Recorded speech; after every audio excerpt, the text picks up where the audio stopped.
तेजस्वी को नहीं भूल पा रहे हैं के पाठक, तभी तो ना कार्रवाई, ना एक्शन, ना सस्पेंशन, बेपटरी होने लगी है शिक्षा व्यवस्था। तेजस्वी के कार्यकाल में गरजने वाले पाठक आज बिल्कुल शांत। जिस आईएएस की एंट्री पर हड़कंप मचता था वह बिल्कुल खामोश। तेजस्वी ने पाठक को दी थी खुली छूट, कहा था जाइए बस आप अपना काम कीजिए, कुछ इधर उधर होगा तो हम देख लेंगे। तेजस्वी यादव जब से बिहार की सत्ता से बाहर हुए हैं, या फिर कहें तो जब से नीतीश कुमार ने पलटी मारी है, तब से ही तेजस्वी अलग ही अंदाज और तेवर में नजर आ रहे हैं। चाहे बात विपक्ष के नेतृत्व करने की हो या फिर विरोधियों को करारा जवाब देने की, तेजस्वी हर मोर्चे पर खड़े उतर रहे हैं। तेजस्वी यादव ने यह ठान लिया है कि अब वह बिना किसी सहारे के अपने बलबूते बिहार की सूरत बदल कर रख देंगे। लेकिन अगर बात करें तेजस्वी यादव के डिप्टी सीएम के कार्यकाल की, तो लालू के लाल ने दो मामलों में तो गर्दा ही मचा दिया। पहला शिक्षा और दूसरा रोजगार। तेजस्वी के कार्यकाल में शिक्षा व्यवस्था पटरी पर आने लगी थी। इसकी सबसे बड़ी वजह थी कि लालू के लाल ने कड़क आईएएस अधिकारी के पाठक को खुली छूट दे रखी थी कि आपको जो कदम उठाना है उठाइए, कोई कुछ नहीं बोलेगा। जिस पर एक्शन लेना है लीजिए, जो भी बदलाव करना है आप बस टेंशन फ्री होकर अपना काम कीजिए, हम सब मैनेज कर लेंगे। वहीं अब तेजस्वी के सत्ता से जाने के बाद आईएएस के पाठक अचानक से ही अखबारों की सुर्खियों से गायब ही हो गए हैं। ना ही वो अब किसी स्कूल में निरीक्षण करते नजर आ रहे हैं, ना ही किसी शिक्षक को खराब व्यवस्था के लिए फटकार लगाते ही दिख रहे हैं, और ना ही पहले जैसे कड़े नियम कानून ही निकालते नजर आ रहे हैं। दरअसल जब तेजस्वी सत्ता में थे तो बिहार में शिक्षा व्यवस्था में अभूतपूर्व सुधार देखने को मिलने लगा था।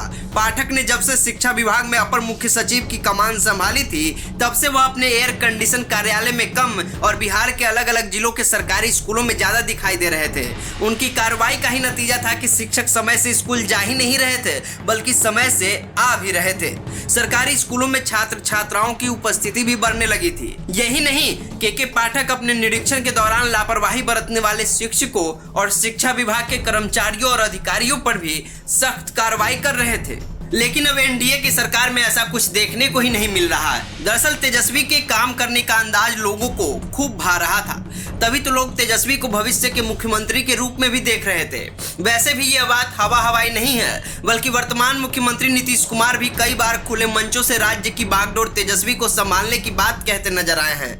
दरअसल राजनीतिक जानकारों का कहना है कि तेजस्वी सैकड़ों अनुभवी लोगों के साथ काम कर चुके हैं। उनके बेहतर भविष्य के पीछे का कारण तेजस्वी के काम करने का तरीका है। तेजस्वी के दिमाग में यह बात बिल्कुल स्पष्ट है कि अगर बिहार का तरक्की करना है तो युवाओं से जुड़े क्षेत्रों में सबसे पहले काम करने की जरूरत है।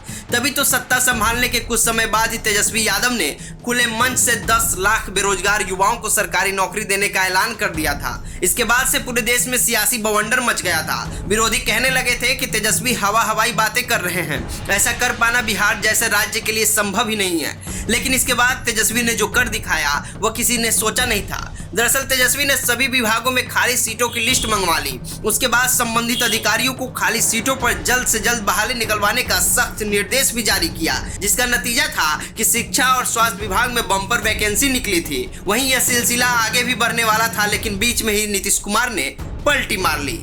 बड़े मोर्चे पर तेजस्वी यादव की तारीफ इसलिए भी होते आई है क्योंकि तेजस्वी यादव के साथ अधिकारियों की ट्यूनिंग और उनके काम करने का तरीका बिहार के लोगों को खूब भाता है। ऐसे में बिहार के 13 करोड़ से ज्यादा जनता अब तेजस्वी की दीवानी हो चुकी है।